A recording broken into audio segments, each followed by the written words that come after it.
Hello. Hi. Today we are going to talk about when children are having a hard time imitating words. They're not talking as much as they should be. You know, those 2-year-olds and 3-year-olds that maybe aren't combining words, and they have a hard time imitating. If you want to have them try to say something and they just look at you and they won't try to imitate. Really frustrated, yeah. Yeah. We're going to talk about what you can do to help them start trying to imitate those words. So the first thing we're going to kind of mention is that there's certain sounds that are easier and also more developmentally appropriate to start working on for kids to imitate. And those are a lot of those sounds that are more visible on your mouth, like P's, P, B's, B. You know, you can really see those.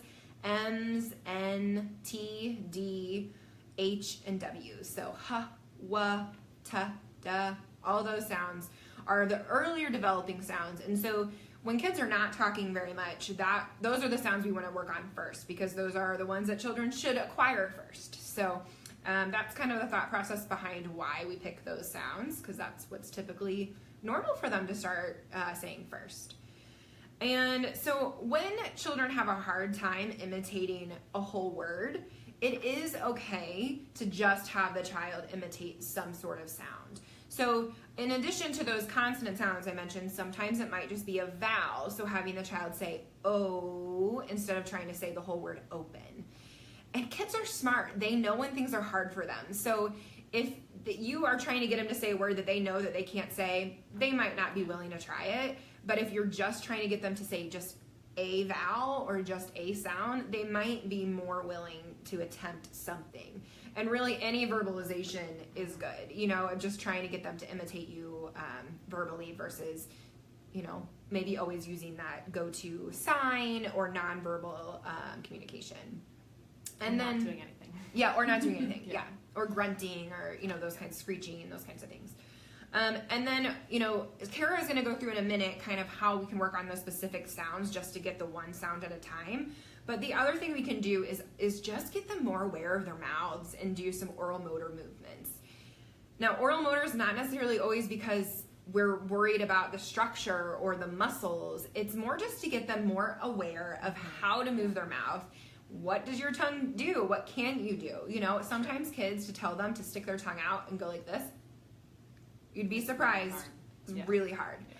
So just getting them more aware of that might be helpful. So we're going to kind of go through some of those specifics on how we can get kids to start imitating verbally a little bit more. Yeah, so the first thing would be it's helpful to look in a mirror so that you and your child can both see yourself, and your child can see himself or herself and you as well. You can sit face to face if you prefer, but it's just nice for them to see that model, that visual model, and then also look at themselves, and it's just easy to kind of look back and forth at those. So when we are doing this in therapy, we're often doing a lot of visual, tactile things with it. So for example, if you're trying to get them to do maybe the P sound, so the letter P makes the P sound, like if you're trying to get them to say please or puppy or whatever it is, and you just want them to make that sound. Sometimes some therapists will do this. Sometimes we'll do this little like hand symbol to kind of show that there's this like explosion of sound with the P. Same thing with the B sound. You might do the same thing. Just bring attention to those lips, B, that they're closing and they're making that sound, and then that little explosion. You don't have to do both, but just pick whatever works for you. Yeah. And telling them, you have to close your lips. Close your lips. Put those lips together. Just tell them directly what to do. If they're having trouble just doing the sound, sometimes I'll run my finger over that lip, just again highlighting that both of my lips are together. Maybe they're trying to ask for more of something and they're not ready to say that word, and they just are ready to do more. Obviously, you can also pair it with a sign if you're doing a sign like that. More. If you're doing the N, that one's less visual than the M, P, and B. So you might not see it because some people say with their teeth together. You might have to show them tongue tip up, or sometimes I will tap my nose to indicate that this sound is like a nasal sounding nose. Comes out your nose. Comes out your nose. So na na na na na na na, like that. I probably wouldn't start with that one because it is a little bit harder to see. Yeah, definitely what we call bilabial sounds, which just means you're using both of those lips. Those are going to be the most visual and the easiest for some kids to produce, aside from vowel sounds. Right. So we did M and N, and then like the T sound. Sometimes I'll do like this little hand symbol like this, kind of show that it's a short, quick sound. I've seen some therapists kind of touch right above their lips, because that's really kind of in front of where that tongue tip is touching, right on the alveolar ridge behind those front teeth. So ta, ta, ta, ta, like that. You can do a similar tactile cue for the da sound, da, da, da, like that. And then we have sounds like the H sound says, so some kids might just need that prompt that you want them to exhale. So you have a big breath in and just try to feel that air or feel, that sound on your hand. Make the puppy dog sound. Yeah. You pretend to be a puppy dog. How does a puppy dog pant? That kind of thing. And then another early developing sound is the sound that the W makes, which would be like wah. So I've seen some people do kind of like you're almost like you're painting your lips with your finger. Ooh. Another trick with that one is just to have them do the ooh, because then hopefully their lips will go into that rounded position. Some kids this is difficult for, but just to do the ooh, ooh, ooh, wah, wah, wah, and to get the wah sound. So that you might have to kind of play around with that a little bit, but. For sure. And in terms of like the vowels, think about, just all these sounds. Think about what you do with your mouth. That's what we want to actually explicitly explain to our kids. Like if we're saying E, you're kind of pulling your lips back. So tell them, pull your lips back. E, or I, tell them, open your mouth really big. I, even if they just get ah for that word, that's something, something more than maybe eh. That's a go-to vowel. They say, a lot of kids, when they're kind of stuck at this position, they'll say the same kind of vowel sound over and over again. And so we want to work on exploring and expanding, I guess is really the word I'm looking for, expanding their vowels to get them to have more vowels to add on to other consonants and make more words. Yeah, so maybe like if they're trying to open something, if you just want them to say that first sound, you might just work on oh, just say oh, open. You pair it with that sign. Yeah, it's okay to start small. And when you are having them say the sound, again, just make sure you're following it up with an actual functional word. Yes. So even though they're not going to say the word, you then still say more or open, things like that.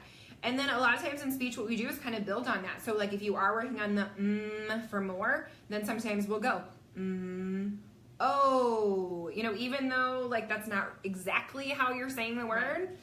Those little steps to build those words together sometimes are what they need. And it sounds funny to us, but that's what they need to do sometimes to really work on some of that. The other thing that I mentioned was those oral motor movements. So those are things like Kara. We have two Sarahs and a grad student named Sarah, so I don't know what that just popped up in my head. So of looking in the mirror, and some of that, again, is just to get them aware of their mouth. So things like stick your tongue out, move it side to side, put their tongue up, put their tongue down, make their lips have like the bubbles. That's really hard. Catch a bubble. Catch it, keep it in your mouth. They love doing that. But that one's trickier for sure. Just like raspberries that babies do a lot of times, that kind of sound. Making animal sounds. We'll kind of touch on that. We'll talk on that too. Yeah. But any of those kinds of fun things, the nice thing about oral... Oh yeah, kissy face. Yeah, that was good. It takes the actual speech sound out of it. So we are just doing things with our mouth to be silly and fun. There's no pressure to like say something to get something. It's just to be fun. Yeah. Smiling, frowning. Blowing bubbles, like just to get them to stick their lips out and tell them from a straw. You need to make your lips round to blow a bubble, because a lot of kids will go, well, can't blow a bubble when you use your teeth, and so just getting them aware of what they need to be doing with their mouth, or with a straw, even telling them, like, when you use your straw, that's what you need to do with your mouth to blow the bubbles, like relating those two things to them, to just make them more aware of, like, how to move their mouth the way that, we should be moving our mouths. Yeah, so just some things that made me think of, like, other activities that we do with our kids is, like, actually blowing the bubbles, or playing around with, like, take a straw and blow, a feather, blow a cotton ball, blow something that's really lightweight across the table. Like, that can be a silly... easy, like, fun thing that your kid doesn't even know that you're working. You're just doing something. You're just experimenting. You're learning about how this works, but you're also kind of just bringing that awareness and working on those kind of oral motor skills. And we do actually have a Pinterest page, and we have an oral motor board on there that has some fun ideas. So those might be a little bit harder to come up with, but so you could look on there too. And we have lots of other resources on that page as well. Sure.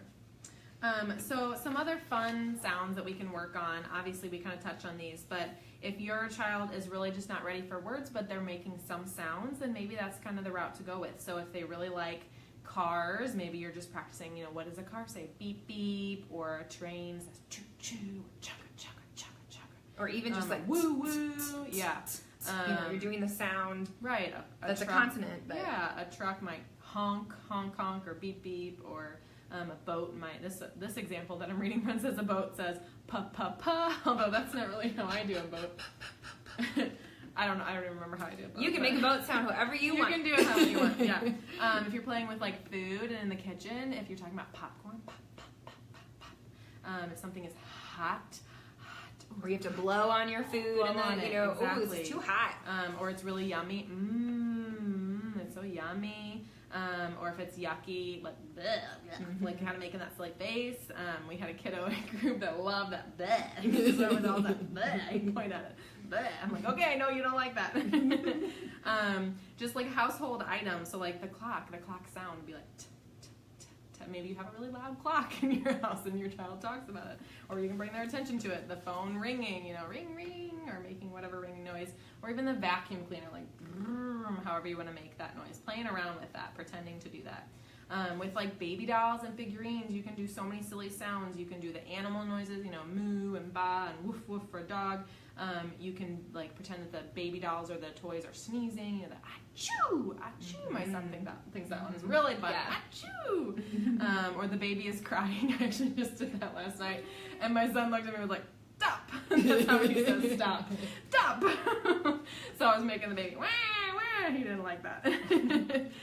So just a lot of those little sound imitation, just getting your kids to like play around with those sounds. Those can all be really great things that you can work on before those words would come in if your child is just having a hard time. And it just makes it more fun. It takes the pressure out of trying to talk, but you're just playing together and doing sounds and just trying to get any kind of verbal imitation. Yeah, at this age, play is a child's work. Like they need to play to learn. So if you have a kid that really shuts down whenever you try to make them do a sound or you try to have them to say a word, maybe you just kind of try to do some of those kinds of sounds to get them to interact with you more and stay in interaction a little bit longer. Yeah, absolutely.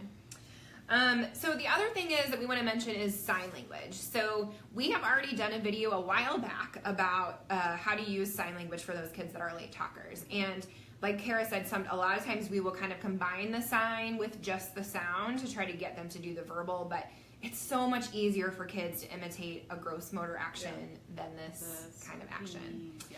So I will share tomorrow the signing video, but any of our videos that we've done in the past, you can go under the videos tab on our Facebook page and search, watch those. Right? Yeah, you can search. Yeah, I think you can search through. I don't know, but I know you can go under the tab and we have them all titled. This is actually our 1-year anniversary of doing these Facebook Live videos. We started last Better Hearing and Speech Month, and that's in May.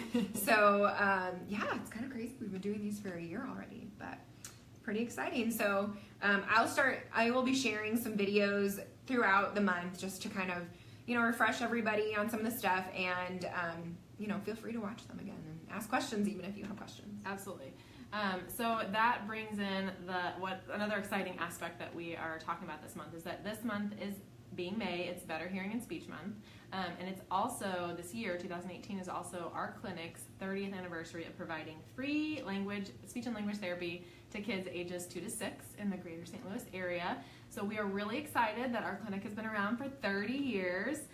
So we are a part of this great crowdfunding campaign. So all of the therapists actually have kind of an individual page, but there is a whole crowdfunding page. We'll put the link on after the video to celebrate, and if you are able to give a donation. Another great exciting thing is that for the whole month of May, we have a very generous, two very generous donors who are matching every single donation dollar for dollar.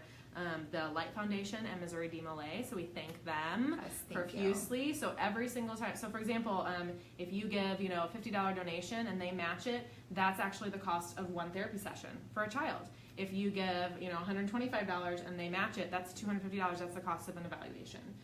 So these things can be really expensive in other settings. So we're just so grateful that we're able to provide these free services to so many families in the area that can't receive those services elsewhere. So we today is also Give STL Day. There's lots of charities that are looking for donations, but you can find the Walker Scottish Rite Clinic on there as well. And we will put all of those links in the comments. Did I forget anything? Just our crowdfunding page is www.srclinic.org/give30. Yes. So 30, the actual number is give 30. To celebrate our 30th year. So you can give to individual therapist pages, or we actually have some past clinic families that have started pages. So you can pick who you want to donate to, or I think you can just make a general donation as well. So. Yeah, the match applies to everybody that makes a donation. So, but thank you. And if you have any questions about anything, you know how to just put those questions in the comments. We'll do our best to answer. And if you have any questions about those previous videos, just put them right on there. We'll do our best to get back to you and answer your questions during Better Hearing and Speech Month. All right. Thank you, everyone, Thanks, for watching. Bye.